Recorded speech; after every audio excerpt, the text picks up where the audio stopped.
గుణాల ప్రకారం యజ్ఞం ఎలా చేయాలి? అదొకటి.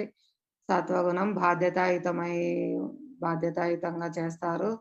ప్రతిఫలం ఆశించరు. వాళ్ళు ప్రతిఫలం ఆశించరు. రజోగుణం వాళ్ళు ప్రతిఫలం ఆశించి చేస్తారు. తమో గుణం వాళ్ళు శ్రద్ధ లేకుండా చేస్తారు.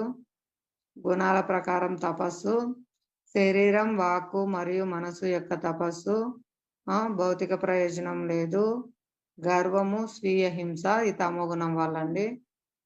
స్వీయ హింస గాని, ఇతరులను హింసించడం గాని ఈ విధంగా ఉంటాయి వాళ్ళ యొక్క తపస్సు. గుణాల ప్రకారం దాతృత్వం, ఎలా దానం చేయాలి? బాధ్యతాయుతమైన,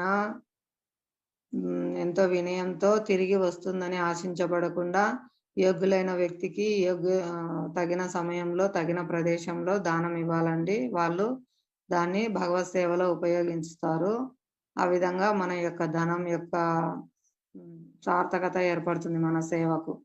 లేదంటే అది మనల్ని బంధిస్తుంది అన్నమాట. ఎవరికి తిరిగి రావాలనే ఆశతో కానీ, ప్రతిఫలం ఆశించి కానీ, తగిన వ్యక్తులకు కానీ వాళ్ళు సరిగా వినియోగించకుండా దుర్వినియోగపరిచే వారికి కానీ దానం చేయకూడదండి. అది రజో తమో గుణాల దానం అవుతుంది. అపవిత్ర ప్రదేశంలో అనవసరమైన వ్యక్తులకు నిర్లక్ష్యంగా దానం చేయడం ఇదన్నమాట. ఎందుకంటే వాళ్ళు మనం ధనం తీసుకొని వాళ్ళు పాపకార్యాలు చేశారంటే ఆ పాపం మనం అనుభవించాల్సి వస్తుందండి. కాబట్టి మనం పుణ్యకర్మాల కోసం చేసిన మనం తిరిగి ఆ పుణ్యాన్ని అనుభవించడానికి భౌతిక జగత్తులో జన్మ తీసుకొని మళ్ళీ ముసలితనము, వ్యాధులు, కష్టాలు, మరణము అనుభవించాలండి.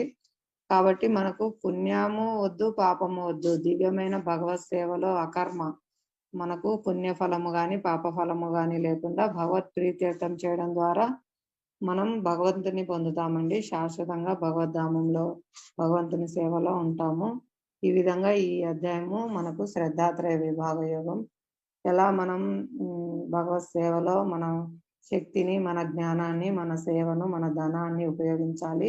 ఎలాంటి ఆహారం తీసుకోవాలి, భగవంతునికి ఎలాంటి ఆహారం సమర్పించమని చెప్పారండి. పత్రం, పుష్పం, ఫలం, తోయం ఇవే అడిగారండి. అంటే ధాన్యము, ఆకుకూరలు, కాయగూరలు, పాలు, జలము ఇలాంటి సాత్విక ఆహారాన్ని భగవంతుడు కోరుకుంటున్నారు. దాన్ని నేను తీసుకుంటాను ఎవరైతే భక్తితో, ప్రేమతో ఇస్తారో.